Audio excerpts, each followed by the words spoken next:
Hello, everybody. Now, before anyone panics, this is not the live class that's happening tomorrow. Do not worry. This is just a quick reminder, but also I thought I'd do something really fun. I just literally had this idea and I was like, let's do it. I thought what I could do is show you some artwork. I'm literally surrounded by my artwork all over the floor. I could show you kind of like before and after my artwork. So I've not always been an artist. I would definitely describe myself as an amateur when I first began. And I thought it would be fun to kind of show you the difference, the major difference in my artwork and exactly what made that difference, how I really improved. So hopefully you'll enjoy watching that. And also I do just want to make sure as well that you are registered for tomorrow's workshop, because tomorrow I'm going to be talking all about the process and letting you in on the process that I implemented to see these big changes. So what I'll do, I'll just pop a link in the comment section that you can go check out and make sure that you are registered for that. Also, just a little quick check. Can everybody see me and hear me okay?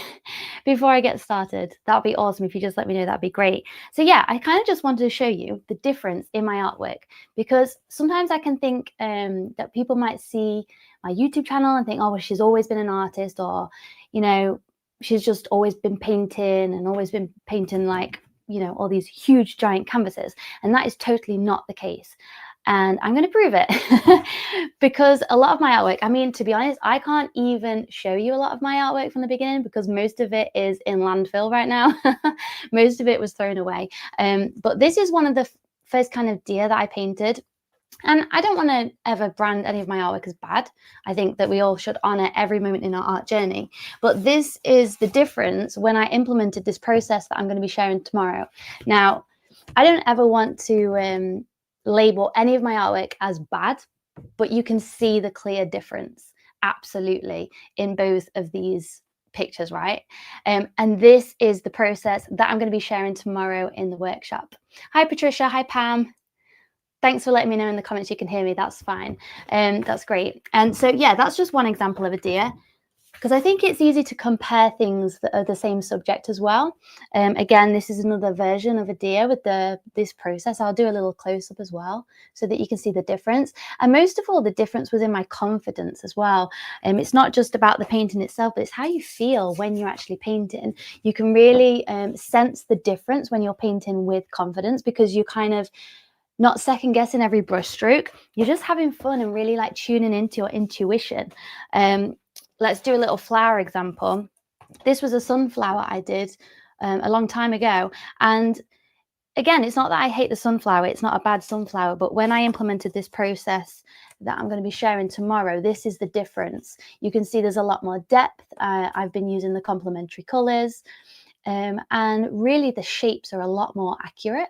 So again, that is just an example of that. As you know, I love impressionistic artwork. My goal is always to get that kind of impressionistic feeling. But when I didn't have the foundational skills in, this was what my impressionistic paintings looked like. And now again, I kind of like the vibe. I can see where I was kind of going with it, but I didn't quite have the skills to make it look realistic still. Here's another example of kind of like more of an impressionistic feel. And this one, which is a bit wild. I mean, I kind of love the idea behind it and where I was trying to go with it. But when I implemented these skills that I'm going to be sharing tomorrow in the process, this is the floral artworks that I could then create, which I'm sure you can see that is such a large, oh, is that upside down? Upside down. Such a large difference. And because although there's still that impressionistic kind of feeling, it's much more carefully done. I'll just hold these up side by side so you can see the difference. So again, it's kind of blending the two parts, because I am all for like passionate expression in painting, but there also needs to be this other part where you have the skills to support your vision. And it's when you marry those two together is when you have the incredible artwork and you really feel free to paint what you feel passionate about. Let's have another. Is anyone enjoying having a little nosy through these paintings? I think one of my favorite things to do is when artists like show their sketchbook, so you can just kind of like have a little look through. Hi Carmen. Hi Alexandra. Hi, Lily. Great to see you guys in the comments. And just as a reminder, if anyone's just joined, don't worry, this is not the live workshop that's happening tomorrow. This is just like a little idea I had to show you guys the difference from my before and after, to kind of show you that the way this process really improves your artwork. Oh, great. Thank you. Thank you so much. That's awesome. Now, this one might might make you laugh. Pandas are my absolute favorite animals. But I'm not sure I'm loving this painting, you know, as much as I love pandas. But when I really started to understand how to see shapes properly, then I could get the shape of the body down a lot better and even start to add in some shading and the values. So you can see that one is very cartoon and the other is a lot more realistic and lifelike.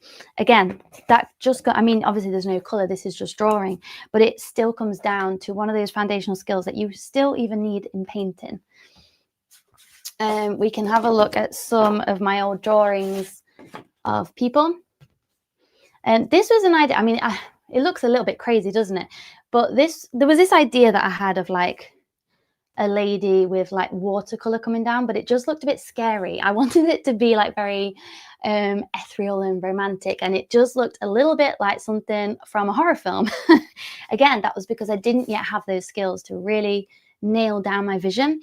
But as I started to play around with this process of seeing shapes, I could much more accurately represent a person's face, and I got my drawing skills. I just kept on practicing the drawing skill and also value, which is what is in most of these, and just kept on playing. Then I played around in paint. Again, you can kind of see the idea. It's not quite there, but the more I practice these foundational elements, which is the process I'm going to be going into more tomorrow, things started to happen.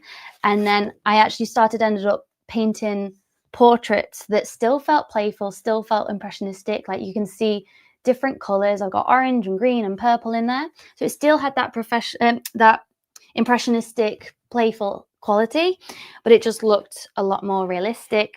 And I was going to say not something from a horror movie, but I think this Johnny Depp was from Secret Window. So,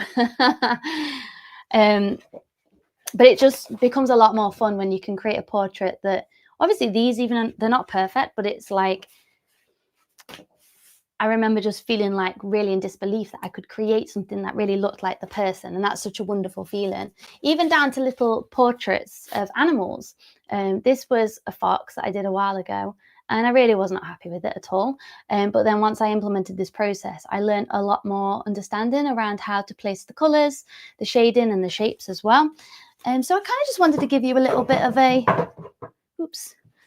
lowdown of how this process really worked for me.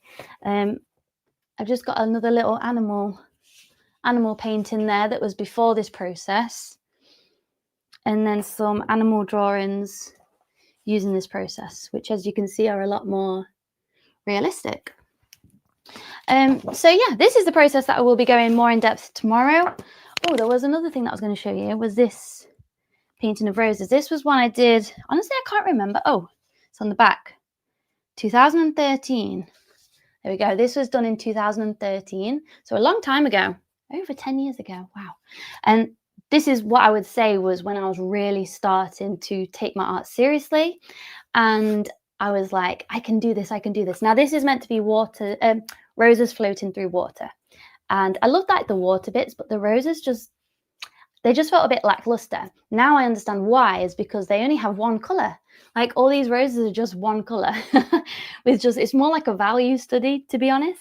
Again, I still really like the idea, but now when I create roses and rose paintings, I can be more aware that roses have all different colors in them and have like more of the what do you call it, like desaturated colors, like the cool shadows, and also like the pinks and the oranges, and kind of putting in a lot more colors into my rose paintings now. So again, you can really see the difference between these two when I implemented this process.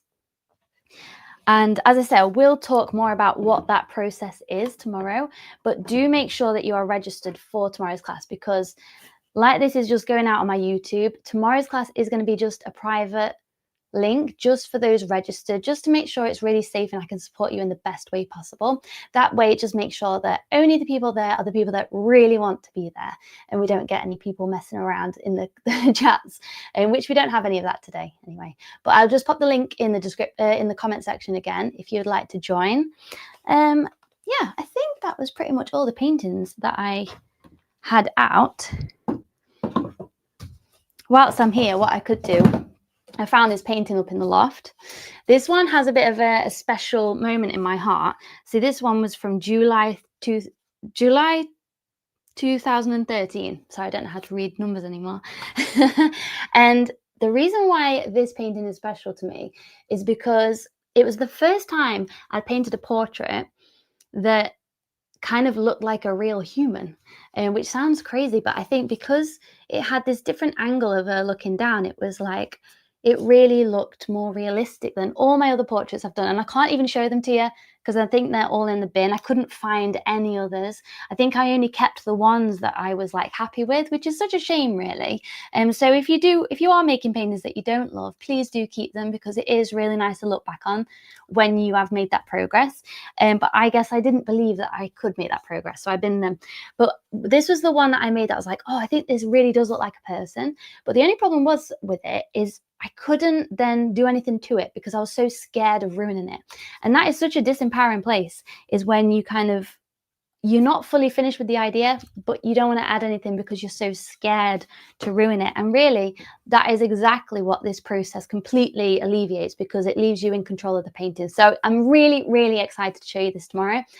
It's going to be such a fun place to hang out as well, because everyone is in the comment section. We've got a fun quiz to help you find your style. There's going to be an exercise. There's going to be a workbook you print off or download and make notes in. It's really interactive and really fun. I've been working hard on it, and so I think you're going to really like it. And so yeah, it's tomorrow. And Laurie says what time tomorrow? It's going to be 5 p.m. UK time. And when you register, I will send you an email. And I think I put on like a link for a world clock, so you can go on and just double check what time that is for you. But there will also be a replay shared as well. So yeah, thanks so much for joining me. I hope that was fun, just having a little look through my artwork. It's always like my most fun thing to do is look through sketchbooks and stuff, the unfinished paintings. Get like a little glimpse into the artist's mind. But yeah, I would love for you to join. If you've not already registered, please do register. It'd be wonderful to have you there. And I'll see you tomorrow. Bye. Oh, Laurie, sorry, I just said can't use the link. Okay, if you head to my most recent YouTube video, it should be there. It'll be in that video as well, because that's an invitation to the class too. So yeah, check out my most recent video on YouTube if that link is not working for you. All right, thanks guys. See ya. Bye.